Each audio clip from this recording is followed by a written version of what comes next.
Episode 47 Lanka में लगी आग।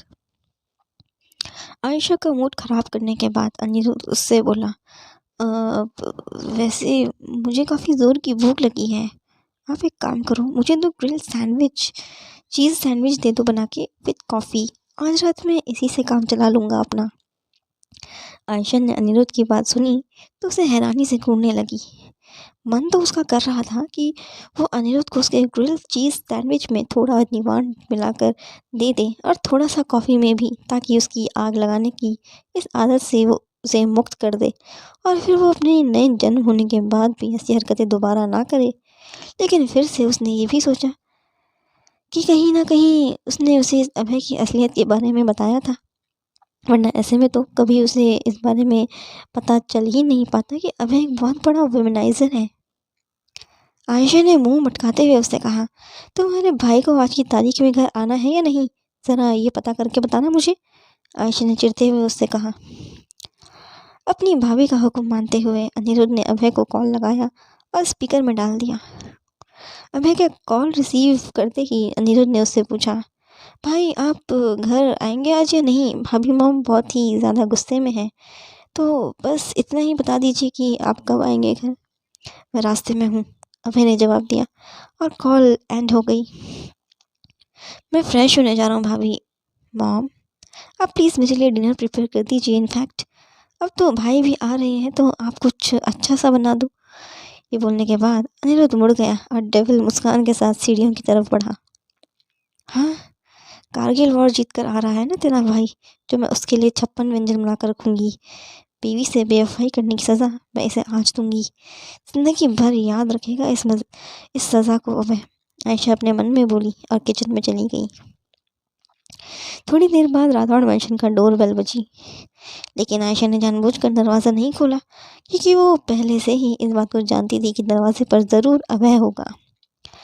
थक हार कर अनिरुद्ध अपने रूम से नीचे आया दरवाज़ा खोलने के लिए और फिर अभय घर के अंदर दाखिल हुआ। आयशा वही सोफे पर बैठी फ़ोन पर इंस्टाग्राम चला रही थी। तभी अभय उसके बगल में आकर बैठ गया। अनिरुद्ध, जो तुमने मुझे कहा था बनाने के लिए वो मैंने तुम्हारे लिए बना दिया है, चलकर डिनर कर लो। ये बोलने के बाद आयशा वहाँ से उठकर चली गई। तभी अभय ने उसका हाथ पकड़ लिया और उससे बोला, मुझे भी बहुत भूख लगी है, मेरे लिए कुछ नहीं बनाया क्या तुमने? फ्रेश हो जाओ, खाना लगा रही हूँ। रुखे सुर में आयशा ने जवाब दिया और अपना हाथ झटक कर वहाँ से चली गई। तभी अभय को रियलाइज़ हुआ कि अभी थोड़ी देर पहले उसने भी आयशा का हाथ ऐसे ही झटका था मान्यता के लिए। अभय को बुरा तो काफ़ी लगा, लेकिन फिर उसने खुद को किसी तरह समझा लिया। वहीं सोफे पर बैठा अनिरुद्ध अपने भाई भाभी के बीच की टेंशन को देखकर काफ़ी ज़्यादा खुश हो रहा था। थोड़ी ही देर में अभय फ्रेश हो होकर अपने कपड़े चेंज कर नीचे डाइनिंग हॉल में आया। अनिरुद्ध चेयर पर पहले से बैठा अपना चीज़ ग्रिल सैंडविच खा रहा था। तभी अभय ने उसे टोका, तू रात को सैंडविच क्यों खा रहा है, डिनर नहीं करना क्या तुझे? अनिरुद्ध ने मुंह में सैंडविच भरे अपने सिर ना में हिलाया। आयशा ने अभय की प्लेट में खाना सर्व किया। उसने डिनर में जो बनाया था वो देख अभय को गुस्सा आ गया, क्योंकि आयशा ने डिनर में वो बनाया था जो उसे बिल्कुल भी पसंद नहीं था। अरहर की दाल, टिंडे की सब्ज़ी और साथ में राइस। अभय एक टुक आयशा को घूरने लगा, लेकिन आयशा ने कुछ भी रिएक्ट नहीं किया, तो इसीलिए बिना कुछ कहे बहस किए उसने आंखें बंद करके खाना शुरू किया। खाने का पहला निवाला मुंह में डालते ही अभय का मूड खराब हो गया, लेकिन उसने फिर भी उसे जैसे तैसे वो निवाला निकला और फिर आयशा से बोला, बहुत टेस्टी बना है। उसने दूसरा निवाला अपने मुंह में डालते हुए उससे कहा। ये बात तो अभय ने बस ऐसे ही कह दी थी आयशा को इम्प्रेस करने के लिए, लेकिन असल में तो खाना बहुत ही वाहियात बना था। दाल में नमक, सब्ज़ी में मिर्च तेज़, जिसे खाने के बाद अभय के पेट में तेज़ दर्द होने लगा। उसने खाना बीच में ही छोड़ दिया और इमरजेंसी में अपना पेट पकड़कर वॉशरूम चला गया। उसके वहाँ से जाते ही आयशा शैतानी हंसी हंसी और अपने मन में बोली, बहुत शौक है ना तुम्हें दोस्ती का धर्म निभाने का, या पूरी रात वॉशरूम में बैठकर अपना धर्म कमोड के साथ निभाओ। आयशा की शैतानी हंसी अनिरुद्ध ने भी नोटिस की, लेकिन वो इतना दिमाग लगा ही नहीं पाया कि आखिर आयशा ने अभय के साथ किया क्या है। खाना खाने के बाद आयशा रूम में गई। उसने देखा कि अभय अपने हाथ टॉवल से पोंछते वॉशरूम से बाहर निकल रहा था। अभय ने जैसे ही आयशा को देखा तो उसे चिढ़ते हुए बोला, ये तुमने ठीक नहीं किया मेरे साथ। क्या मिलाया था तुमने खाने में ऐसा कि मुझे अचानक से लूज मोशन शुरू हो गए। आयशा अपनी हंसी कंट्रोल करते हुए उससे बोली, अरे बेबी, मैंने कुछ नहीं किया है। मैं तो बस तुम्हारे खाने में एक टैबलेट जुलाब की मिला दी थी ताकि तुम्हारे पेट की अच्छे से सफाई हो जाए, और जो तुमने 12 साल में 12 लड़कियां डकारी हैं उनका भी अच्छे से सफाया हो जाए। आयशा को अभय को बहुत तेज़ गुस्सा आने लगा आयशा की बात सुनकर। वो उसके करीब बढ़ने ही वाला था कि तभी उसका पेट फिर से दर्द होने करने लगा। वो अपना पेट पकड़ते हुए उससे बोला, मैं तुम्हें छोड़ूंगा नहीं। तभी आयशा उसका मजाक बनाते हुए बोली, अरे बाबा, पहले तुम अपना पेट तो संभाल लो, फिर मुझे बताना। एक बार फिर से अभय ने को इमरजेंसी आ गई। वो फिर से वॉशरूम चला गया। वहीं आयशा बेड पर जाकर लेट गई। अगली सुबह अगली सुबह जब आयशा उठी तो उसने देखा कि अभय पेट के बल लेटा हुआ था। उसकी आंखें देखकर साफ पता चल रहा था कि कल उसने अपनी आधी से ज़्यादा रात वॉशरूम में गुजारी है। दोबारा मुझसे पंगा मत लेना तुम, वरना इससे भी ज़्यादा बुरा हाल करूँगी, आयशा धीरे से बोली और बेड से नीचे उतरने को हुई। लेकिन तभी अभय ने उसकी कलाई कस के पकड़ ली और उसे वापस से बेड पर खींच लिया। तुमने जो कल किया ना मेरे साथ वो ठीक नहीं था। तुम्हारी वजह से मेरे पेट में अभी भी दर्द है। अभय उसके कान में फुसफुसाया, मैंने बिल्कुल ठीक किया तुम्हारे साथ। तुम इसी के लायक हो, एक नंबर की औरतबाज हो तुम। तुम्हारी आशिकी तो मैं अच्छे से बाहर निकाल दूंगी। आयशा ने भी अभय के कान में यह बात कही और उसे पीछे धकेल कर बेड से नीचे उतरी और सीधा वॉशरूम चली गई। अभय को अभी भी पेट में बहुत तेज़ दर्द हो रहा था तो वो वापस से अपने पेट के बल लेट गया। लेकिन तभी उसका फ़ोन रिंग किया। स्क्रीन पर उसकी चाची का नाम फ्लैश हुआ तो उसने तुरंत वो कॉल रिसीव कर ली। जी चाची, सब ठीक तो है? अभय ने अपनी आवाज़ नॉर्मल करते हुए पूछा। हाँ बेटा, सब ठीक है। एक्चुअली मैंने तुम्हें ये बताने के लिए कॉल किया है कि मान्यता को होश आ गया है। वो बस तुम्हारा ही नाम पुकार रही है। तुम जल्दी से हॉस्पिटल आ जाओ बेटा। अभय ने जब ये बात सुनी तो उसे मान्यता की फिक्र होने लगी। लेकिन उसकी खुद की हालत इस वक्त बिल्कुल भी ठीक नहीं थी आयशा की मेहरबानी से। चाची, आयशा की अभी तबीयत ठीक नहीं है, उसे सर्दी ज़ुकाम हो गया है तो मैं अभी नहीं आ पाऊँगा।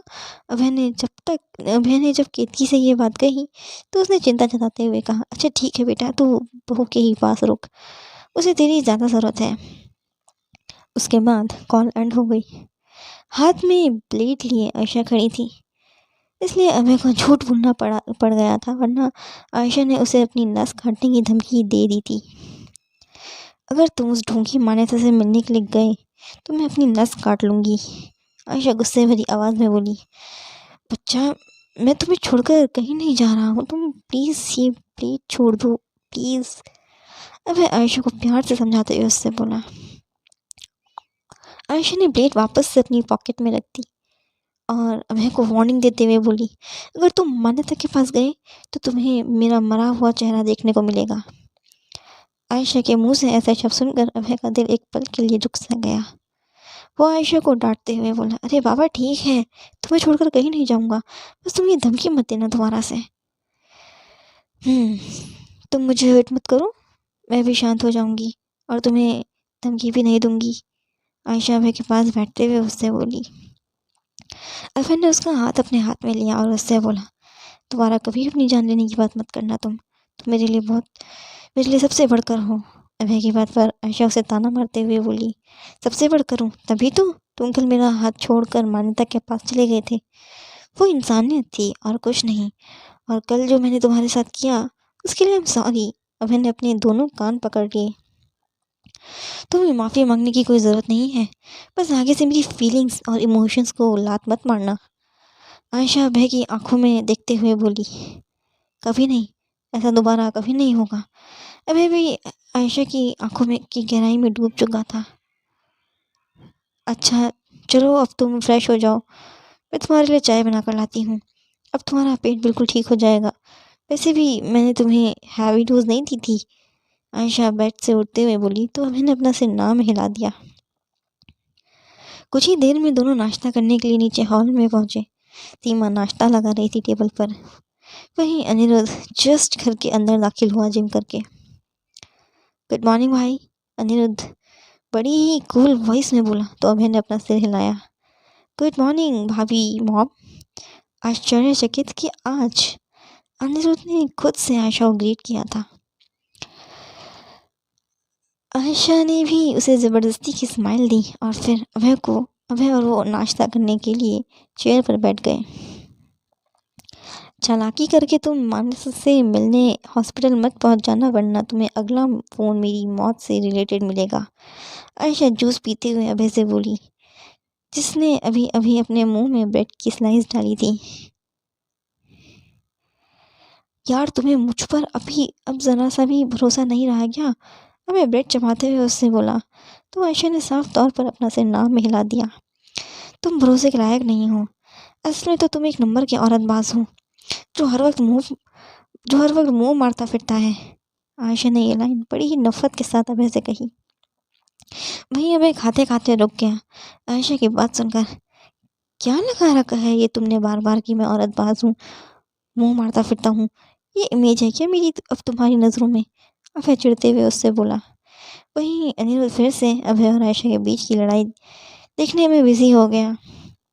तभी आयशा ने मौके का फ़ायदा उठाकर अनिरुद्ध की लंका में आग लगाते हुए अभय से कहा, ये बात मैं नहीं कह रही हूँ।